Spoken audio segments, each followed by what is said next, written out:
بسم الله الرحمن الرحيم. الحمد لله والصلاة والسلام على رسول الله. سڵای خۆی گەورەتان لێبێت ئازیزەکانم.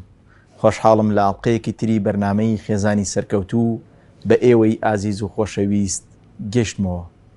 لە ئاڵلقەی ئەمڕۆمان تیشک دەخینە سەر بابەتێکی گرنگ، ئەویش ئەوەیە هاوسەر چی لە خێزانەکەی دەوێ، چی لە هاوسەرەکەی خۆی دەوێ، واروەها ئافرەتیش چی لە مێردوو لە هاوسەرەکەی خۆی دەوێ. ئێمە گەنجانی ئێمە کاتێک کە زەواز دەکا و کاتێک کە هاوسەرگیری و پرۆسەی هاوسەرگیری پێک دێنێ، دەبێ بزانێ تەڵەبیاتی ئەو داواکاری ئەو لە خێزانەکە و لە هاوسەرەکەی چییە. و کچیش کاتێک کە ژیانی هاوسەرگیری پێک دێنێ و مێردەکە، دەبێ بزانێت تەڵەبیات و داواکاری لەو مێردە چییە. طبیعی قازیەکی شەرعی یاخود حاکمێکی شەرعی ئیستیبیانێکی بڵاو کردوتەوە ڕاپرسیەک لە ناو یەکێک لە کۆمەڵگەکان. 200 ڕاپرسی بڵاو کردوتەوە، 200 وەرەقەی ڕاپرسی بڵاو کردوتەوە، 100 دانەیان بەسەر ژنەکە و 100 دانەی تریشیان بەسەر پیاو. 200 ئیستیبیان، 200 وەرەقەی ڕاپرسی. کۆمەڵێک پرسیاری گرنگی تێدایە، کۆمەڵێک پرسیاری گرنگی تێدایە کە لە ناو ئەو ئیستیبیانە، لە ناو ئەو ڕاپرسیەدا ئەو پرسیارانەی تێدایە. پرسیارەکان ئەوەیە کە داواکاری یەکەمت چییە لە مێردەکەت بە تەسەسول، داواکاری دووەمت چییە لە هاوسەرەکەت، داواکاری سێیەمت چییە لە هاوسەرەکەت. بەم شێوازە پرسیارەکان چین؟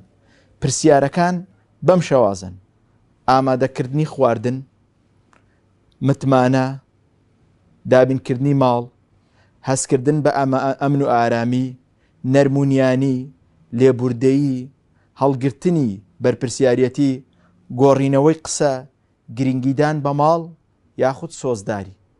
تقریبەن 13 پرسیار بەم شێوازە لە ئیستیبیان و ڕاپرسیەکەدا بوونی هەبووە. لە دوای ئەوە کە ڕاپرسیەکە بڵاو کرایەوە، 100 دانەوە گوتم بەسەر هاوسەرەکانی پیاو، 100 دانەز بەسەر ئافرەتەکانی بەسەر ئافرەتاندا، ئەوانەی کە لە ناو پرۆسی هاوسەرگیرین. طبیعی لە ئامارەکە بەو شێوازە بووە، ئامارەکە بەم شێوازە بووە. بۆ نمونە تەڵەبیاتی پیاو چۆنە بەو ڕیزبەندیەی کەوا دانراوە. تەڵەبیاتی پیاو، داواکاری پیاو لە ژنەکەی چۆنە، لە خێزانەکەی دەیەوێت چی لێ داواکە لە خاڵی یەکەمە. طبیعی لە 95 پیاوان، لە 95 پیاوان لە ڕاپرسیەکەدا هاتووە دەڵێت دەبێت گرنگی بدا بە ماڵ. خێزانەکەم پێم خۆشە لە خاڵی یەکەمە زۆرترین کەس کەوا ئاوا پڕیان کردوێتەوە پێیان باشە کەوا خێزانەکانیان گرنگی بدەن بە ماڵ. زۆر گرنگە بەڕێزان. ماڵ، خانوو هی ئافرەتە، هی خێزانە ئەزیزەکەم، هی پیاو نییە. ئاگادار بە، چونچە پیاو ڕۆژانە لە دەرەیە، بەڵام ئەو ئافرەتە زۆرترین کات لە ماڵەوەیە. مامەڵەکردنیەتی لەگەڵ منداڵ، مامەڵەکردنیەتی لەگەڵ ئەو ممتەلەکاتەی کەوا لە ماڵەوە هەیە. بۆیە 95 پیاوان بە پلەی یەکەم پێیان وایە داواکاریان لە ئافرەت و لە هاوسەرەکەیان ئەوەیە کە بریتە لە ماڵ. ماڵ بە مەفهومە گەورەکە یعنی منداڵ، یعنی نەوەکانی. بۆیە وەکو دەڵێ لێکۆڵینەوەی کراوە لەسەر تقریبەن 600 منداڵە لێکۆڵینەوە کراوە، لێکۆڵینەوەیەکی ورد و دەقیق. لەنا ئەو لێکۆڵینەوەی دەرکەوتووە بۆ ماوەی 6 مانگ. مناڵی ساوە کاتێک کە لە دایک بووە تاوەکو 6 مانگی، ئەو منداڵانەی کەوە لە حەزانە بۆتن بردوتیانە دایانگا، و ئەو منداڵانەی کەوا لە دەرەوەی دایانگا بوتن، لە ناو باوەشی دایکیان بوتن، دەزانن جیاوازەکەیان چییە؟ ئەوانەی کە لە حەزانە و لە دایانگایەکی زۆر ڕاقی، فول کوالێتی، زۆر بەرز، کاتێکە بەم شێوازە پەروەردە بووە لە ڕووی عەقڵی، لە ڕووی فکری، لە ڕووی وعی و هۆشیاری زۆر لە دوایە بەراورد بەو منداڵەی کەوا 6 مانگە لە باوەشی داکێتی و دایکی پەروەردەی کردووە. بۆیە باوکان دەڵێن یەکەم شت لە ڕاپرسیەکە لە 1995 پێیان وایە کەوا ماڵ زۆر گرینگە بەلایەنەوە. وهروەها لە خاڵی دووەم لە 1970 باوکان یان هاوسەران پێیان وایە سۆزداری و عەتف دەربڕین بۆیان زۆر گرینگە بەلایەنەوە، زۆر گرینگە هاوسەرەکانیان سۆزداری و عەتفیان هەبێ بۆ مێردەکانیان بۆ هاوسەرەکانیان کە زۆر گرینگە ئەو ئیحتیمامە بۆیان. خاڵێکی تر کەوا هەر لە ڕاپرسیەکە داهاتووە پیاوان چه تەڵەبیاتێکیان هەیە لە خێزانەکانیان لە هاوسەرەکانیان 1975 پێیان وایە داوا دەکەن خێزانەکانیان ڕێزیان بگرن. ڕێز زۆر مهمە، ئەو ڕێز و کەرامەت و تەقدیرگرتنە لەلایەن ئافرەتانەوە بۆ هاوسەرەکانیان بەڕاستی زۆر گرینگە. بۆیە ئەو پیاوانە کاتی ڕاپرسیەکان وەرگرتووە زۆرینەی زۆری کە لە 1975 پێیان وایە ڕێزگرتنی ئافرەت بۆ پیاوەکە زۆر گرینگە. شتێکی زۆر ناشیرنە کاتی ئافرەت لە پێشاوی خەڵک پیاوەکەی خۆی دەشکێنێتەوە بەبێ ڕێزی تەمەشای دەکا یان غەیبەتی دەکا یان ئەیبەکانی باز دەکا. بەڕاستی ئەو ئافرەتە زۆر ناشیرن دەبێ و تەعامل و مامەڵەیەکی زۆر ناشایستەیە لەوانەیە چەند ڕۆژێکی تری پێ بچێ یان مودەتێکی پێ بچێ بەرەو پەرتەوازایی بڕوە ئەو ئایلەیە. بۆیە تکا دەکەم مەیڵن ئەم ژیانە خۆشەویستیە ئەو لانکەی خۆشەویستیە ئەو ژیانی هاو سەرداریە ئەو خانە و لانە میهرەبانیە بەرەو ئەو ئاڕاستەیە بڕوە. و هەروەها لە خاڵی چوارەمە تەڵەبیاتی پیاوان چییە بۆ ئافرەتەکان چیان لێ دەوێ ئەوەیە کەوا پێیان وایە لە 1970 داوای دەرامەت دەکەن، داوای ڕاگررتنی ماڵ دەکەن، ماڵ بە معنە داراییەکەی بە معنە اقتصادیەکەی 1970 تۆ بڕوانە 1970 داواکردنی ماڵی داراییە.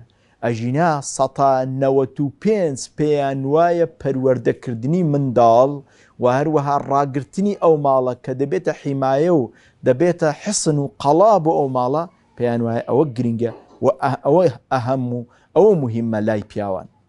ئەی ئافرەتان تەڵەبیان چییە؟ ئافرەتان داواکاریان چییە لە خێزان و لە هاوسەر و لە پیاوەکانیان؟ پێویستە گەنجان خۆیان ئامادەکەن، پێویستە گەنجان بزانن کەوا کچان لە داهاتوودا کە دەبنە دایک دێنە ئەو ماڵەوە تەڵەبیات و داواکاریان چییە؟ ئەزیزەکانم لە ڕاپرسیەکەدا لە 95 ئافرەت چی لە پیاو دەوێ؟ ئەوەیە هەڵگرتنی مەسئولیەتە، هەڵگرتنی بەرپرسیارەتیە، تحملی مەسئولیەتکەی. عیبێکی گەورەیە بۆ گەنجان ئەگەر ناتوانی تحملی مەسئولیەتی خێزانتکەی وەڵڵاهی برا مەچۆ ناو پرۆسەی هاوسەرگیریەوە.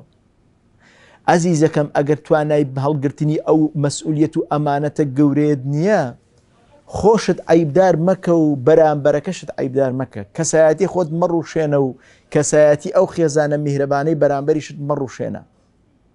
گەنجی وایە مامەڵەی وایە چۆن لە زەمەنی هەرزەکاریە مامەڵەی چۆن بوو پێش زەواج چۆن بوو ئیتر دوای زەوازیش بەم شێوازەیە تحملی مەسئولیەت ناکە، ئیش و کەسابەت و کاری ڕۆژانەی ناکە و دەزانێ هەر لە ماڵی باوکێتی.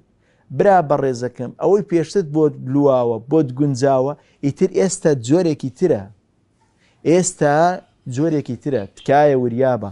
بۆیە لە مامەڵەی کاتێک کە تەڵەبیاتی ئافرەتەوەی لە 1995 پێیان وایە دەبێ ئەو هاوسەرە ئەو پیاوە تحملی مەسئولیەتی خێزان بکات.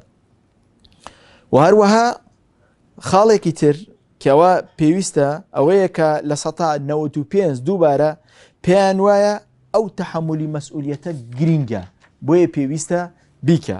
خاڵێکی تر 1985 ئافرەتان هاوسەرەکان پێیان وایە دەبێ هەست بە ئەمن و ئاسایش بکەن لە ماڵەوە، هەست بە ئارامی بکەن. بەڕاستی ئارامی زۆر مهمە بۆ ماڵەوە. بۆ نمونە ئارامی واتای چییە؟ یعنی چییە ئارامی؟ بۆ نمونە ئەو ئافرەتە لە ماڵەوە هەموو ڕۆژی پیاوەکەی نەڵێ وڵا ژنێکی تر دێنم، وڵا تەلاقت دەدەم، وڵا فڵانە کەس جوانترە لە تۆ، وڵا فڵانە ئافرەت باشترە. ئەوە ئارامیە. ئەوە زۆر نەئارامیە. بۆیە 185 ئافرەتان لە ڕاپرسیەکەدا ئەو تەڵەبیاتیان هەبوو کەوا ئەو ماڵەیان بۆ ببێتە خانە و لانەیەکی ئارام و پڕ سەبر و ئارامی و ئاسایش. 165 تۆ بڕوانە ئەو ڕاپرسیە دقیقا 165 ئافرەت پێیان وایە کە پێویستە هاوسەرەکانمان مێردەکانمان ڕێزمان لێ بنێ.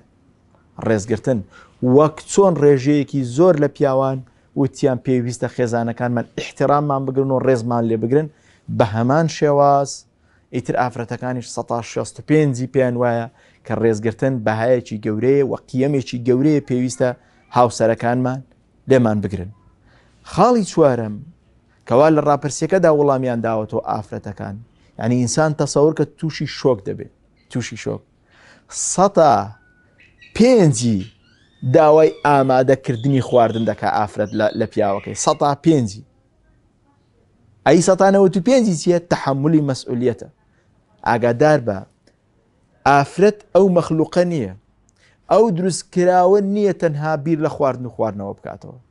ئاگاداری ئەوە بە برا بەڕێزەکەم، خواردن بەلایەوە شتێکی زۆر هاکەزاییە، چونکە خوار ڕازقە، خواردن هەردەنێرێ، بەڵام ئەوەی کە گرینگە تۆ هەڵگری ئەو مەسئولیەتە بی.